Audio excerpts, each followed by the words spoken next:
Claudia's Reid Soapbox, and today we just want to celebrate. We just want to celebrate Sabbath, and what we're going to talk about today is Ecclesiastes. I have my Bible here. Oh, sorry, I have my Bible here, and I've also have my notebook. So I just want to read a little bit, and I just want to let you know that this video is going to be 8 to 10 minutes. So if you would like to click like and share, that'll be greatly appreciated and help this channel. So the key word in Ecclesiastes is vanity, right? That's what we're going to talk about today. The emptiness of trying to be happy apart from God, right? You have to keep buying things, Louis Vuitton bags and cars and all that stuff because that makes you happy. And of course, when you buy those meaningless things that are worthless, you're being happy. You're trying to be happy outside of God and what God has given you in your provision because what you feel in your mind, not everyone, what you feel in your mind is that what God has given you and how God is making you live is not enough. You want to live the high life, right? So, so mostly the preaching is coming from Solomon, right? He's the most wisest, richest, influential king in Israel's history, right? So he looks at life under the sun and from the human perspective declares it to be empty, right? Which is power, popularity, prestige, pleasure, right? Nothing can fill God's shaped void in a man's life but God himself, right?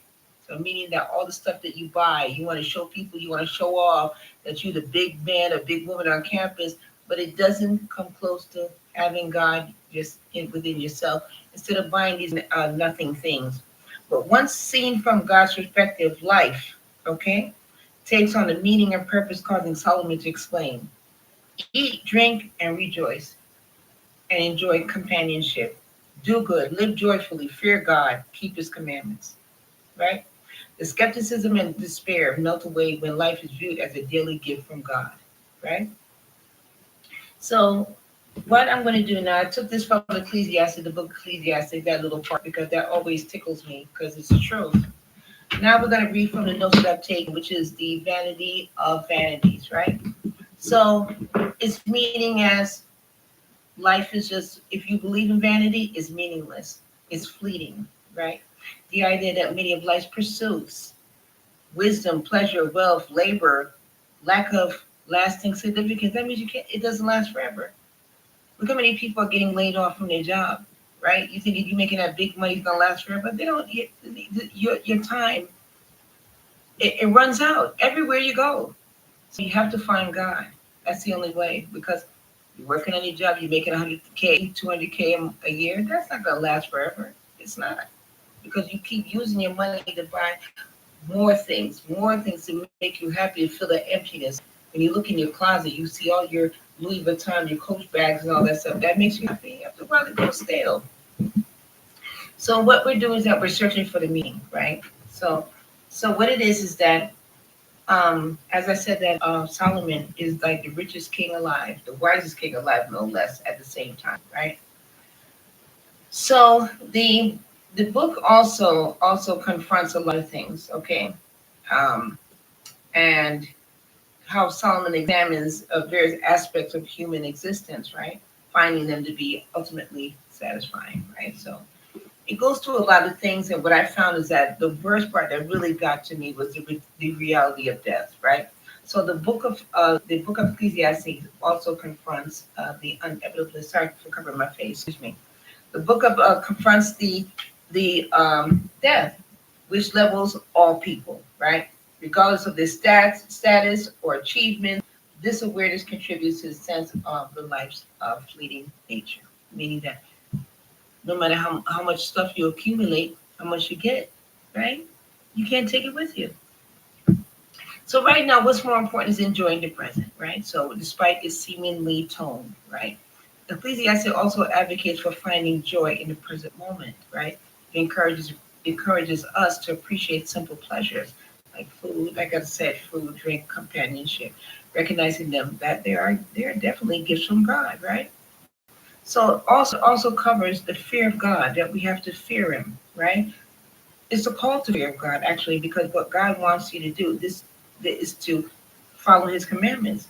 So the fear of God and keeping his commandments, this book suggests that the true meaning is found in worldly pursuits, found in relationships with the divine, right?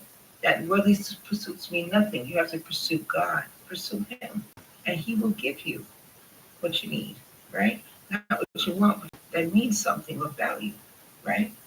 So the Ecclesiastes is characterized by introspective and physiological nature, right? What he talks about is the existence of questions about the purpose of life and the nature of reality, right? So the observations of human existence, right, is filled with cycles of life, the limitations of human wisdom, and the uncertainties of the future, right? So I just wanted to see, these are my notes, so you just let you know this is not an actual book, this is notes, right? Because I do read and I do try to put it in a way that I can understand. So, what it does is that it belongs to the wisdom, right? The literature, which also includes Proverbs and Job, right? Those are another two. After Ecclesiastes, obviously, they come, not after, but like it falls in the same window. It gives you wisdom. The book of Job gives you wisdom, right? And you can have, and you could lose, and you can have again, right? So, in Proverbs also covers that as well. In different areas, it teaches you things of right and wrong, right? Don't be a fool.